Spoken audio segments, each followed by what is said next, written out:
I'm back.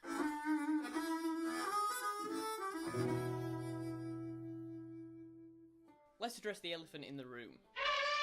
Some of you may have noticed I've not been around, and there's two reasons for that. This is one of them. It's story time. On the 3rd of July, I travelled to Leeds, LGI Hospital. The reason is, they did some work on my spine. Not in a predator kind of way, just an operation. Let's go back in time for a second and explain how it came to this. Rather than having square-shaped vertebrae, like most, mine are wedge-shaped. This led to a 38-degree curve. Due to it being with the spine and all the complications that go with it, they did try to deter me from the operation. However, in 2017 they did finally agree to it. But, because of the seriousness of the operation and the recovery time, I wanted it done in the summer, and they couldn't fit me in. Now you're back up to speed with it all, I'll carry on. Upon arrival I changed into this super trendy outfit. And then a few hours late, I eventually went to the theatre, where they chopped my spine up into loads of little bits. They took some screws, some rods, and 2 metal hooks and shoved it all in my back. 10 hours later, I woke up feeling great! But that was mainly due to the anaesthetic. However, from there on, it kind of all went downhill. Do you want some Lucozade? I spent my first 5 days in the high dependency unit. Now, normally you only spend about 1 night in HDU.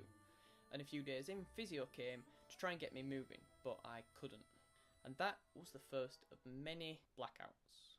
In the end, I could only sit up for minutes at a time before I fainted. That's changed now, but I'm still kind of prone to it. Roll on to the Saturday, where I was starting to be a bit more aware of stuff. I was sleeping a lot less, and they decided to move me to a normal ward. But the first night was tough. I was in distress, I couldn't get comfy. That was partly due to having half of Screwfix all in my back. Not to mention a Pac-Man machine going off next to me all night. Beep, beep, beep, beep. But on the Monday night, early hours, Tuesday morning, I started to not feel great. This escalated to my temperature dropping, so I couldn't get warm, and all the medication they gave me just wouldn't stay down.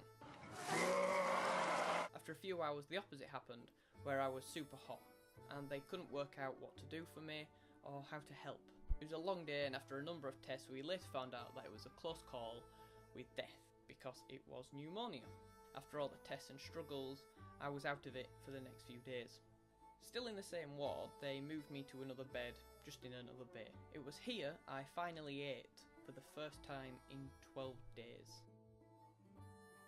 Anything I tried I was just sick with. They had meetings with dietitians and all sorts. They put me on drips, but it turns out the real solution in all this was chips and a kids menu, which was fine because I only had a little appetite. The doctor's orders were, you can eat anything, little and often, as long as you're eating. With that I started to make progress, with physio and being able to stand and take a few steps. After 3 weeks of being in, they decided I would be okay to go home eventually, and moved me to another ward, ready to leave the next day. But that morning I had another blackout in the bathroom, which I thought they wouldn't be sending me home after that. But turns out they did. Now back in my surroundings under house arrest, with the instructions to take it easy, I became very bored, just playing lots of Xbox. I had a checkup with the doctor a week after, and he told me to up my tablets. This meant I was on 120 tablets a week. And it turns out that wasn't the best suggestion, because this led to an overdose.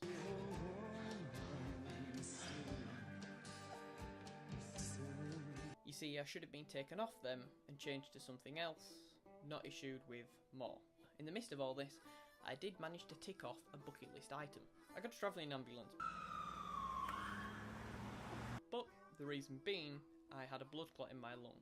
And if you don't know, they're pretty bad news, with normally only one outcome. After all this, I'm on the up. Touch wood. I'm still prone to blackouts and I have to take it easy, but I can move without the aid of a walking stick and bend to a certain degree. The staff were really great on the ward.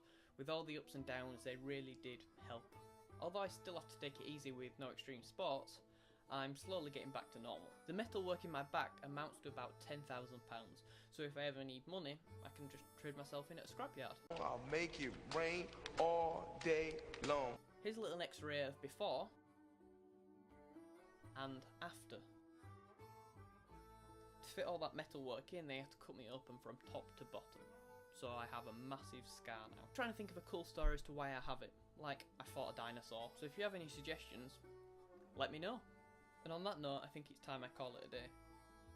Thanks for listening.